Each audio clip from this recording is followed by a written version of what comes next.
You just love. You just love. Love is always just it, right? It's always, I wasn't taught that there's a wrong and a right way to love. I wasn't, in my Islamic upbringing, this was not taught to me. And I had to learn it the hard way. And I'm talking blood, sweat, and tears. And that's how Reclaim Your Heart happened, by the way. That's how my book happened, is blood, sweat, and tears, learning this one lesson, just this one lesson, the hard way. And I'm here to tell you the easy way. I'm telling you, don't do it. Because what happens is, even another human being, and I'm talking now your spouse, yeah? Like your spouse. Well, you're supposed to love your spouse. But if you put your spouse in that centralmost part of the heart that's saved for Allah, and I'll give you examples, you will actually be destroyed. And when I say you'll be destroyed, I mean that you will endure a lot of pain. I'll just put it that way. You will endure a lot of pain, and you actually cause a lot of pain. Because Allah did not create the human heart to have the capacity to even contain anything else in that central part of your heart. It's like taking something other than Allah and making it an ilah.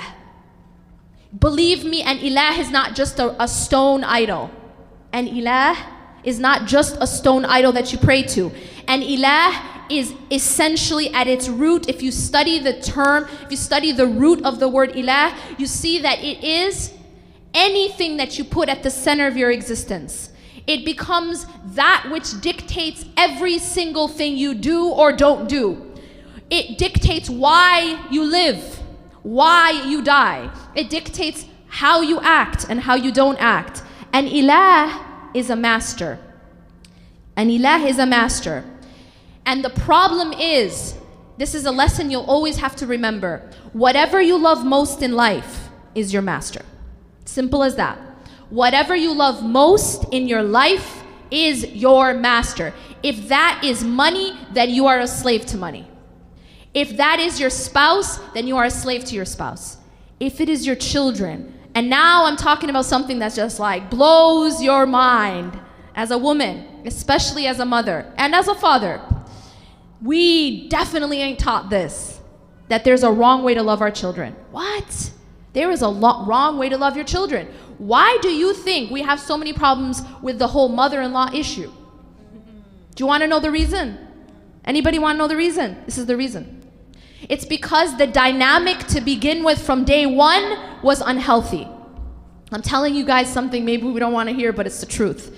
The dynamic was unhealthy from day one, because that boy, that son of yours, was never supposed to be in that part. That part is saved for Allah. Your life was never supposed to revolve around your children. I know, it's like, what?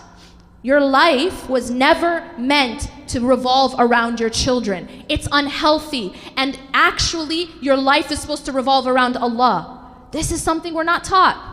But it's unhealthy, and it creates unhealthy consequences. And yes, that is why we have an issue then when the son grows up and now he's getting married, and all of a sudden there's a competition. There's not supposed to be a competition between a wife and a mom. That doesn't even make any sense. But the fact that there is only because the dynamic from day one was unhealthy and it was wrong. They taught you that you're supposed to revolve your life around your son, namely your son. They taught you that that's actually how to be a good mom. It's not how to be a good mom. It's unhealthy. Your life continues to revolve around Allah, whether you're married or unmarried, whether you're a mother or you're not a mother. And only when your central point in your life is Allah, your greatest and deepest devotion and love is for Allah, only then, and mark my words, only then will you have healthy relationships with the creation.